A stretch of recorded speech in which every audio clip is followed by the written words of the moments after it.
Jadi tidak perlu kita khawatirkan siapa yang naik, siapa yang naik. Yang penting kita minta yang naik jadi presiden itu harus betul-betul manusia-manusia yang menyadari sepenuhnya bahwa Indonesia adalah negara yang besar, negara yang kaya dengan penduduk yang banyak dan terdiri dari bermacam-macam suku, bangsa, dan agama.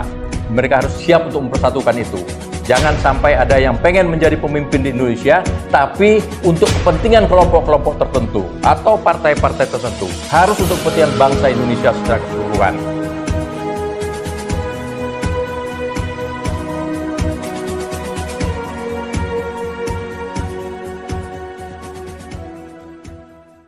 Oke, assalamualaikum warahmatullahi wabarakatuh. Waalaikumsalam warahmatullahi wabarakatuh. Di channel yang rame-rame ini ada anti oligarki, ada zona hijau, dan ada yang lain-lain. Ada family dakwah, nanti ada Salwa Media, ada Mimbar Tube dan sebagainya.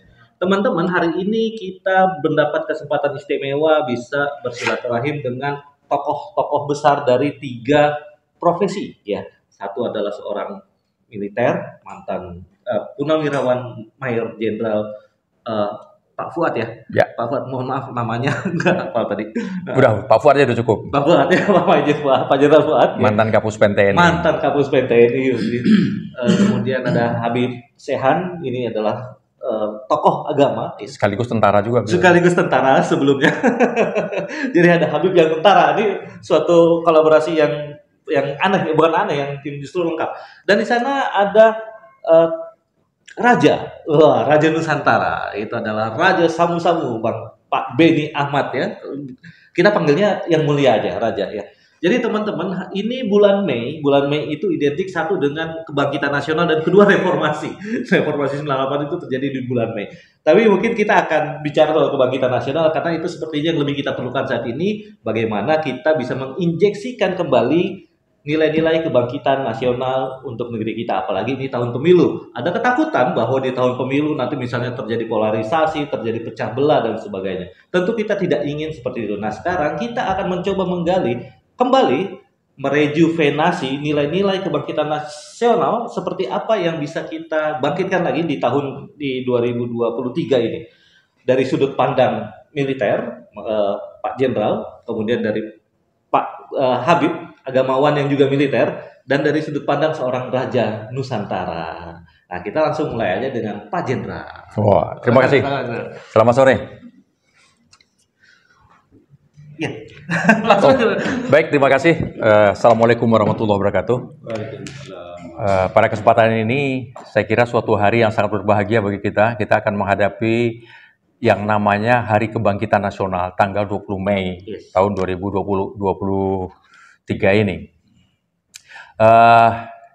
Di satu sisi, saya kalau mengingat kembali kepada 20 Mei ini, adalah suatu kebanggaan yang sangat besar dan suatu kehormatan yang sangat tinggi dari kita-kita generasi penerus kepada generasi-generasi terdahulu. Bayangkan tahun 1908 Indonesia masih dalam penjajahan, belum ada Indonesia itu. Iya, belum ada. Kemudian ada anak-anak muda, generasi-generasi muda, baik yang intelektual maupun tokoh pemuda, tokoh agama, mereka berkumpul semua pemuda yang ingin menyatukan bangsa Indonesia ini, yang ingin menyatukan bangsa Indonesia ini. Bagaimana Indonesia ini supaya bersatu. Nah, suatu hal yang agak kontradiktif dengan sekarang ini, justru ada upaya-upaya sekarang justru yang dipersatukan dulu ingin dipecah-pecah. Nah, ini ingin dipecah-pecah. Nah, yang ingin saya mengingatkan itu begini, kenapa mereka dulu ingin bersatu? Karena mempunyai suatu nasib yang sama, nasib seperjuangan, karena mereka dijajah, tertindas, kemudian ingin merdeka. Untuk merdeka itu harus bersatu. Karena begini, kalau kalian mau sejahtera, maka harus merdeka. Kalau kalian mau merdeka harus bersatu. Jadi bersatu dulu, berdaulat, kemudian adil dan makmur. Itu dipegang oleh pendahulu-pendahulu kita. Nah, yang jadi masalah sekarang ini beban untuk kalian-kalian generasi muda sekarang menurut saya ini yang menjadi masalah. Indonesia ini adalah suatu negara yang sangat luas. Dari Sabang sampai Merauke, kalau kita tarik dari ujung Sumatera itu ke utara itu tuh Cina liwat. Ya toh? Kalau kita tarik dari Papua itu ke utara maupun ke selatan, Australia liwat di selatan. Kemudian kita liwat Jepang liwat di utara. Begitu luasnya tanah air Indonesia ini. Jadi negara Indonesia negara yang sangat luas dan negara yang sangat kaya dan negara yang banyak penduduknya. Nah, ini yang harus kita waspadai. Negara yang luas, kaya dan penduduknya banyak, maka negara ini adalah negara potensi menjadi negara besar. Nah, dalam percaturan dunia yang sudah maju tidak menginginkan Indonesia ini maju. Dia tidak menginginkan Indonesia maju. Supaya Indonesia tidak maju bagaimana? Makanya Indonesia harus dibuat bodoh sama mereka. Ini suatu skenario sebenarnya gitu ya. Kalau terjadi perpecahan dan ribut-ribut kita, hanya masalah-masalah kecil kita ribut, ini suatu skenario besar dari orang luar. Dan mereka menghancurkan bangsa ini. Jadi saya katakan tadi itu, negara yang sekian besar, maka cocoknya menjadi negara konsumen, bukan negara produsen. Untuk menjadi negara konsumen, maka harus bodoh. Untuk mereka supaya bodoh, maka mereka harus diadu domba.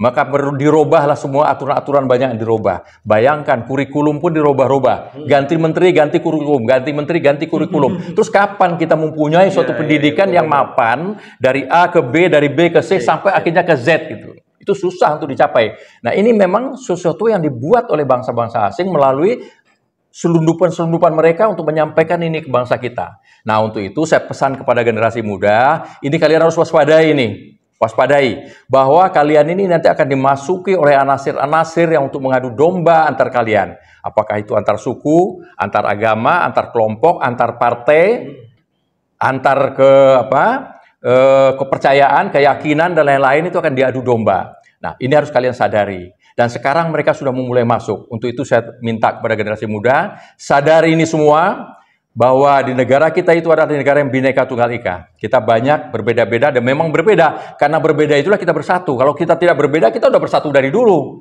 Dipersatukan karena berbeda. Nah, untuk itu kembali sekarang perbedaan-perbedaan ini juga harus menjadi suatu kekuatan. Ada kekuatan umat Islam, ada kekuatan umat Kristen, umat Hindu, umat Buddha, kegiatan generasi muda, generasi tua, kegiatan Pulau Jawa, Sumatera, dan lain-lain. Harus bersatu. Kembali, sadari bahwa perpecahan-perpecahan yang, udah saya ulangi, bibit-bibit perpecahan yang mulai timbul sekarang ini, bukan sesuatu yang muncul dari dalam kemauan anak bangsa, tidak. Tapi ini adalah kehendak dari negara-negara tertentu yang pengen menjajah Indonesia, baik secara ekonomi maupun secara politik. Nah, untuk itu saya minta disadari semuanya, mari kita bersatu. Menghadapi pemilu nanti, pemilu sesuatu hal yang biasa, perbedaan pasti, semua orang punya calon masing-masing, pasti. Jadi tidak perlu kita khawatirkan siapa yang naik, siapa yang naik. Yang penting kita minta yang naik jadi presiden itu harus betul-betul manusia-manusia yang menyadari sepenuhnya bahwa Indonesia adalah negara yang besar, negara yang kaya dengan penduduk yang banyak, dan terdiri dari bermacam-macam suku, bangsa, dan agama. Mereka harus siap untuk mempersatukan itu.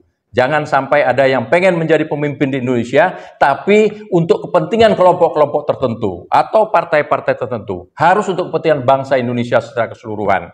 Saya kira itu yang bisa saya sampaikan dalam rangka ini. Mudah-mudahan bisa bermanfaat untuk kita semua.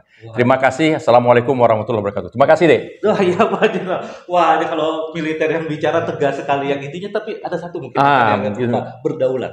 Ya. Bangsa yang berdaulat. Jadi siapapun presidennya harus mengedepankan bahwa kita harus selalu berdaulat dalam segala hal. Makasih banyak Pak Jenderal. Itu keren banget teman-teman.